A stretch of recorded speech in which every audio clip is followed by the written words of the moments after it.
go to the Salida High School in September 2021. A 15-year-old former student went to the school nurse to get tested for COVID-19. He became very agitated when he tested positive, left the school, and walked to his grandmother's house. He told his grandmother he had a gun, was going to blow his head off, and started walking toward the school. His grandmother called 911 and told the dispatcher he had a gun and was headed to the school. The police immediately began looking for the student. The high school principal, Talmage Trujillo, intercepted the student outside of the school, and took him to a nearby McDonald's. Principal Trujillo would not divulge the location of the student to the police. The high school was put on a high-security lockdown. The students inside the school were traumatized, fearing that a potential shooter was on the loose. On November 22, 2022, former Salida High School principal, Talmage Trujillo was found guilty of obstruction of a police officer and harboring a minor. These charges arose from his actions during the September 23, 2021, lockdown of Salida High School. Trujillo pled guilty to the felony charge of tampering with physical evidence. This charge stemmed from a February 9, 2022, incident, in which Trujillo wiped all the data from his cell phone. A cell phone for which law enforcement had obtained a search warrant. What was on the phone that Trujillo did not want the police to see? We do know Trujillo was trading texts with Kimberly Parker and police obtained her cell phone. Kimberly was the executive director of Full Circle Restorative Justice. Kimberly assisted Trujillo by transporting the minor and checking him into a hotel. On February 2, 2022, the Salida police presented Kimberly with a search warrant for her phone. Hello. Hi, how are you? Good, how are you? Good. Is Kimberly Parker right? Um,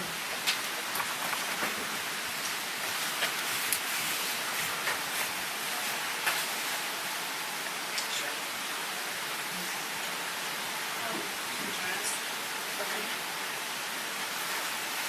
Hi. Hey, Yeah. how's it going? Good. Detective Wilbur with the Slide Police Department. What's your name? Detective Wilbur with Okay. the Slide Hi. Police Department. Mark, and this is Sergeant Porter. We've met before. Yep. Yep. So, to do with case number 2069, the school case, there's been a search warrant signed for your cell phone. So I need to collect your cell phone and your passcode. From Kimberly's phone, the police extracted a number of texts and phone calls between Kimberly and Talmage Trujillo. The texts and calls begin at 12:19 p.m., on the day of the lockdown. This is prior to the police coming in contact with the juvenile in question.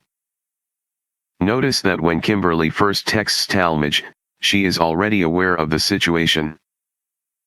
The two must have been in communication by some other means.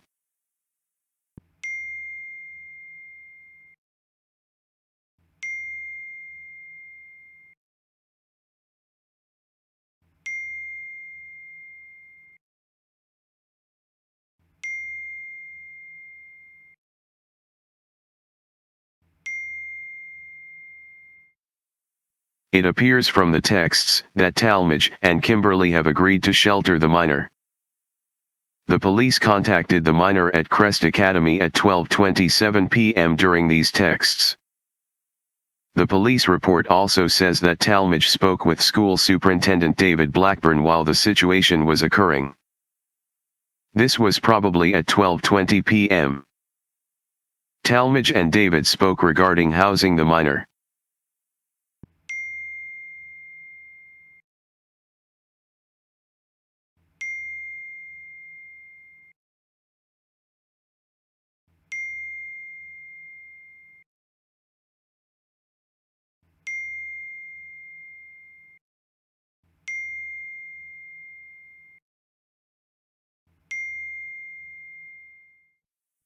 Talmage implies he is not aware of what is going on at the school.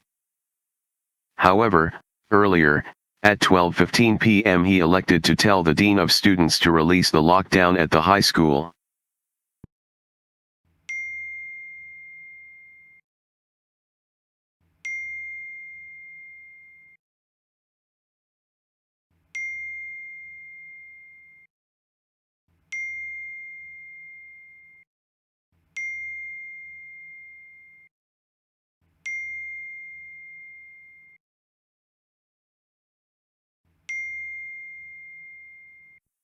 Kimberly tells Talmage the lockdown is due to a separate incident.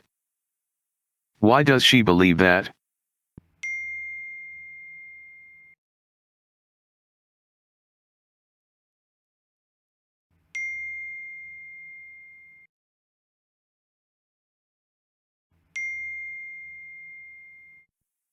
According to police reports, Kimberly is not certified in the state of Colorado to develop a safety plan for the suicidal teen.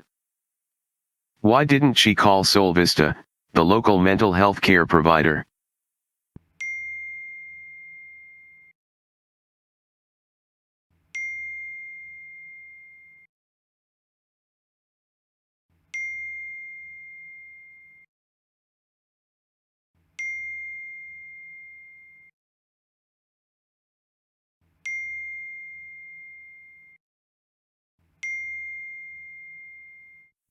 With this evidence from Kimberly's phone, police obtained a search warrant for Talmage's phone.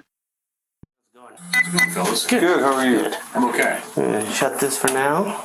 Yeah, what can I do for you? So we're still investigating the incident with the school. Yeah. So it's led us to a search warrant for your cell phone. Oh, okay. So that is the search warrant. If you'll just write down your passcode right there, and then that way we can get it back to you as soon as possible. I'm going to, and that's going to be your copy, right? This will be your copy right there. Here you go. Alright. Is this the letter Z? Oh, is it one of those? It's a pattern. Okay. And that's going to be your copy.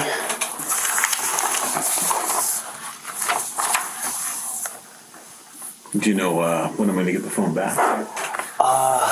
It's going to be probably close to 2 weeks because we got to take it to a forensic lab and they break it down and stuff like that. And then we get a copy of the phone and then we give the phone back to you. So we're going to try to get it done as quick as possible and get it broken down. But those forensic labs are backed up sometimes, so it's hard to get that. Sure. Back right away. It was charging, so I'm not sure what it's doing. Okay.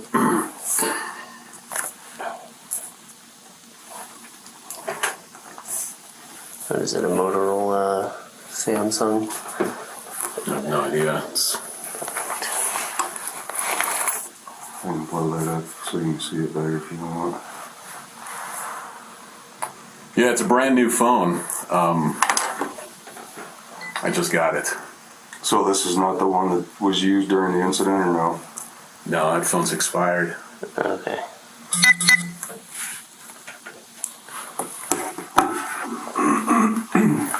I'm not even sure where that phone is, to tell you the truth. Interesting. I mean, we get new phones every 10 months. It's been that long? No, but a 10-month cycle has occurred since I got that phone. So Okay. I think I got this phone in November or December or January. I can't remember. Okay. I mean, I don't even decide that. They just sent it to me. Sure. Yeah. Is it a school provided phone or? Yeah. Okay. Yep.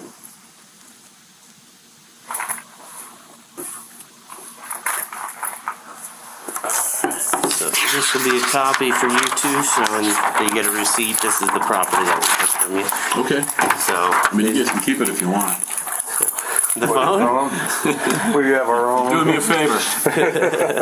Understand that someday. So, all right. Well, I will let you know as soon as we can get it back to you. Okay. Like Yeah. I said, the forensic labs are backed up sometimes, so as soon as they can get it downloaded, they'll be able to get it downloaded. Should be pretty easy for them. I doubt they're going to find anything on it. The police take Talmage's phone to the local phone store and get an expert opinion. It was an active phone, but now this is all it shows. What does that mean?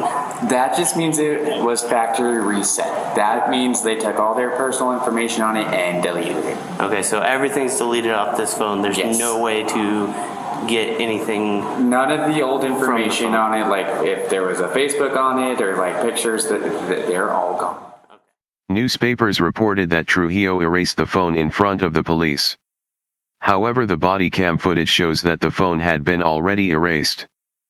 The warrant for Kimberly's phone was presented 7 days before Trujillo's. Surely, Kimberly told Trujillo that the police had collected her phone. When Trujillo erased his phone, was he acting out?